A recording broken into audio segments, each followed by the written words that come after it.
Hello, my friends. About 10 years ago, time flies, we had a referendum on Brexit in the United Kingdom. Do we want to stay in the European Union or do we want to leave?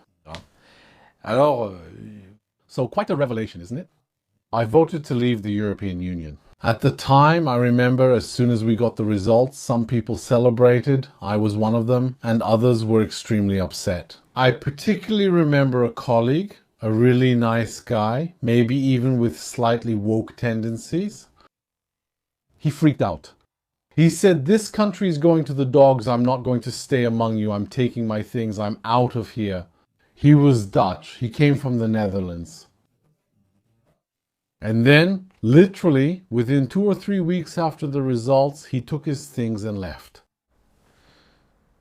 Now, I look at that scene today, and here we are almost 10 years later.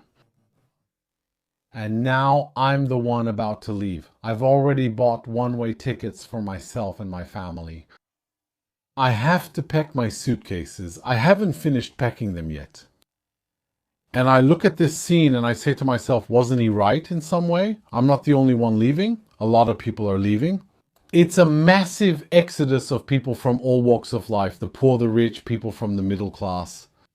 Pratiquement, those who can leave are getting out of this country, which is becoming absolutely unlivable, incredible. But what happened? So let me tell you, and we'll analyze it. Why is it important to analyze? Because I know that a lot of my friends in France want a Frexit, which I believe is always a good thing. But now we always have to pay attention to the experiences of others, especially those of the British, so we don't repeat their mistakes. So let me tell you, you need to know one thing. When we were under the yoke of the European Union, when we were part of it, well, we had two problems. But these problems overlapped. As the SNCF says, one train may hide another.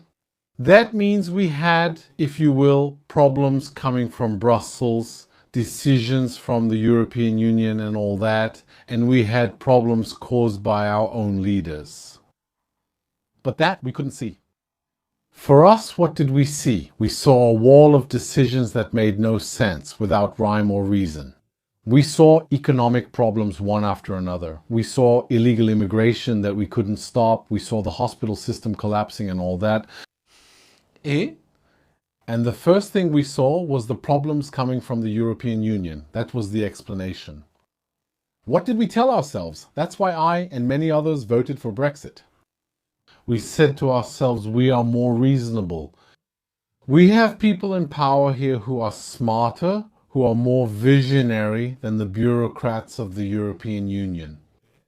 So, when we leave and have our sovereignty, well, we can take back control, can't we?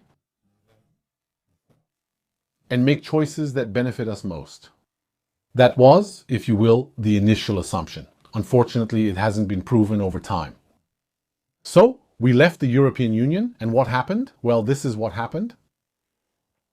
On one hand, the problems that were caused by the European Union didn't just go away like that. Just because you leave the European Union doesn't mean the problems of the European Union will disappear from your life. No, it's more complicated than that. I'll give you maybe 2 examples. We could give more, but I'll give you 2 examples. First example. Back when we were in the European Union, whenever there was a public contract, for example, to build, let's say, ships, well, that contract had to go through a bidding process that, by law, had to be open across Europe. That means it had to be open not just to British companies, but to European companies in general. France does the same, Germany does the same. Donc, so companies came from elsewhere, French shipyards, Italian shipyards, all of that. And so they shared the few orders that came in with the British shipyards, or sometimes the British shipyards were completely pushed out. They had no advantage when it came to contracts in their own country. They were subject to competition. And so what happened is that they collapsed. They went under. Now here we are in the post-Brexit era. But what can we do? What can we do? We can't just do this and bring them back to life. It doesn't work like that.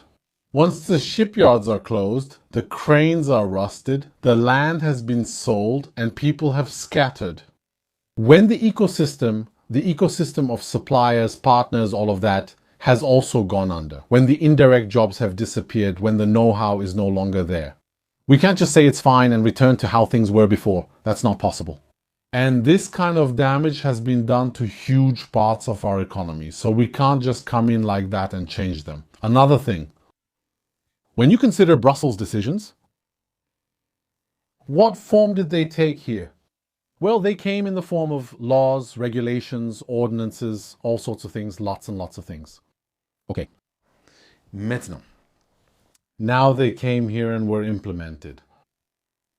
We're leaving the European Union. Careful. We're leaving, but what happened?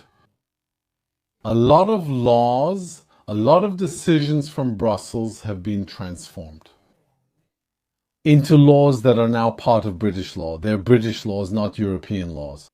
They went through Parliament, they were discussed in Parliament and voted on in Parliament. They're British laws today, even if originally the initiative came from Brussels. Okay. But today, just because we've left the European Union doesn't mean we can just pick up a pen and cross them out. Because once again, these are British laws. That means if a law was passed in a parliamentary session, it also has to be repealed in a parliamentary session. It's not that simple. Everyone has to agree, there has to be a vote, all of that is necessary. And so, for a very long time, since we were in the European Union made a lot of decisions and we turned them into laws. In our code, we can't just remove them like that. You see what I mean? It's complicated. Third element. Third element is that we couldn't look, for example, I was born in Algeria. When Algeria gained its independence from France in 1962, it was on November 1st, 1962. It wasn't the case that by November 2nd, Algeria had its own laws and all that. No, for a long time, even for years, it kept laws that came from France. The university and school courses or programs were the same as they were in 1961. School programs and the like in 1963 were pretty much the same as those in 1961. Because you can't just change things like that. Later on, of course, things changed. But at the time, you can't change everything all at once. Add to that, there was another issue. The other issue was that a lot of companies were working with the European Union, so it was necessary to keep some kind of legal agreement so they could continue working. Otherwise, we would have ended up with a lot of collapses and mass unemployment, etc. You understand all that? So, what I'm trying to say is that once Brexit was over, even if theoretically we weren't dependent on future European laws, the ones that were there before are still there. In reality, we made it worse. For example, if you take the caps on bottles, that's just one example. In the United States, bottle caps come off easily when you open the bottle. In Egypt or Turkey, if you do that, the cap comes off in your hand. In the United Kingdom, the same week they introduced these bottles in Europe, in the European Union, they also arrived in the United Kingdom. And alors quelqu'un peut dire, oui, it's the machines. We can't make machines just for the United Kingdom. Why do we make machines for Turkey, Senegal, and the United States, but not for the United Kingdom? And still, are you telling me that the same week it was introduced in Europe, all the British machines were changed and we had no choice but to introduce those machines? No, there was a tendency to follow along. Something was done to follow the European Union. Well, so the pressure from the European Union has barely decreased in 10 years. So we're post-Brexit, but all the damage done by Europe is still there. The European laws are mostly still there, the European standards are there, practically everything that was incorporated into British practice is still there. So this hasn't changed much, as you can see. Let's say that with the European Union, well, maybe we've gained about 20% compared to the European pressure we had before. And it no longer has the European flag. Okay, now here's where we've lost. It's that our leaders, who used to be chained to the European Union, are now free. Free to do whatever they want, to act as they see fit. And we realized something. That they were much more radical than the European Union. Well, of course. Let me give you an example. Regarding illegal immigration, people arriving by boat. What did we say? We said at the beginning, during the Brexit referendum, So listen, when we leave, we will take back control of our borders. But when you say, I'm regaining border control, you didn't say whether you want to increase or decrease immigration. You didn't say anything at all. You said you want to take back control. So yes, we've taken back control. But it was to go even further than what Brussels was doing. That means we have a literal explosion in crossings.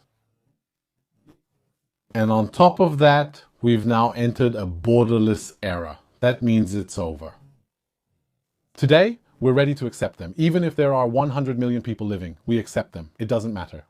We'll fill the hotels. When there are no more hotels, we'll fill the houses. When there are no more houses, we'll build tents. It doesn't matter. We'll give money to everyone, print more if needed, and borrow when it's gone. After that, it doesn't matter. We are truly in the borderless era. We have hundreds of people, 600 here, 500 there, 650 over there, constantly increasing compared to previous years. When they arrive, they are welcomed. Buses, translators, social services, all of that. And off we go. We're at 78 million euros per day, if I'm not mistaken. That's the daily hotel bill. Recently, the Ministry of the Interior, or Home Office, was nearly bankrupt. They ran out of cash and couldn't pay because the bill was so large. So, what did the hoteliers do? They threatened to kick the migrants out, to put them out on the street. So, the Home Office started begging all that, and on top of that, the hotels had problems too. Because the hotels, you see, they don't have 100% profit margins. They have expenses themselves, for example, security services and so on. Even the hotels couldn't pay anymore because the government wasn't paying them. And so, it created a chain of problems. So now, what do we have? We have, in fact, even the United Kingdom renting several hundred rooms and leaving them empty. It's not just full rooms. There are empty hotel rooms just in case they're needed. We leave them. It creates a sort of buffer, a kind of cushion. If we ever need more rooms, if one day the weather is nice and the smugglers send us, I don't know, 2,000 or 3,000 people at once, we can accommodate them. That's where we are. We're truly in a frenzy. So, recently what happened? When I say recently, I'm talking about 10 days ago. The British government commissioned a company called Serco. Serco is a company that became very famous during COVID. They were the ones doing the tracing and all that. And they're very specialized in that. Why? Because they manage British prisons. British prisons are managed by Serco. From time to time, when you see a vehicle with their logo, they usually show up in white vans with little windows like that. They're transporting prisoners. Donc, among their major shareholders, if you will, we have BlackRock. This is public information. It's not a conspiracy. It's information that anyone can go and check. So, well, what mandate did he give them? He gave them the mandate to lease housing for the migrants, but it's rented on the private market. So, no more hotels. The hotels are full because we just can't find any more hotels, simply put. So what did we do? We commissioned this company to go into the private housing market. Rent housing above the market price, with contracts guaranteed for 5 years by the state, guaranteed repairs, guaranteed payment of local taxes, payment of bills, electricity, heating, all of that, payment guaranteed by the state. Donc, we're doing exactly that. We're creating inflation. That means taxpayers' money is being used to fight against the taxpayer when they want to rent a place to live. Because we're creating massive demand, state-driven demand, with amounts above the market price. So, a lot of private landlords prefer to rent because they're told, even if your property gets damaged. Even if after 5 years it's damaged, don't worry, we'll fix it for you. There's no limit.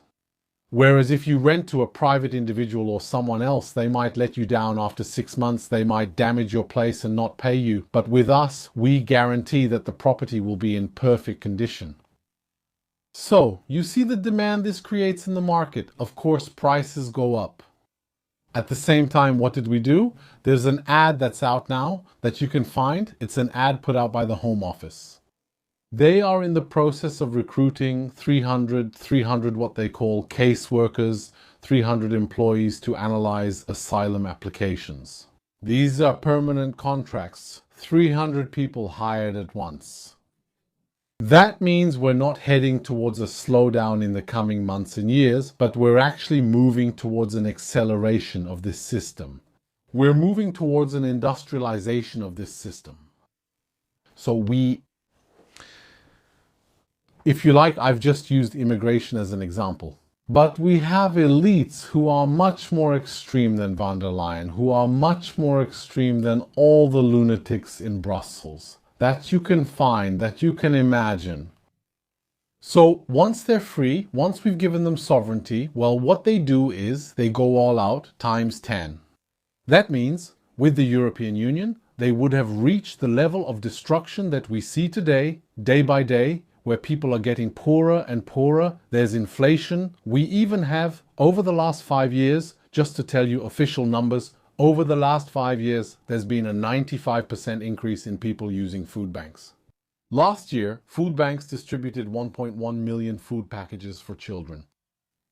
The news says, for example, that more and more British people are getting rid of their pets because they can no longer take care of them.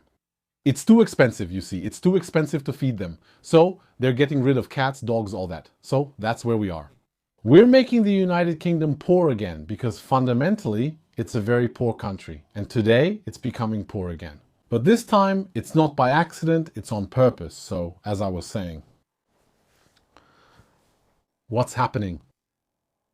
Now, if I have to go back and revisit what I told you at the beginning of the video, who was right? Who was wrong? So this colleague, in the end, he was right to be cautious.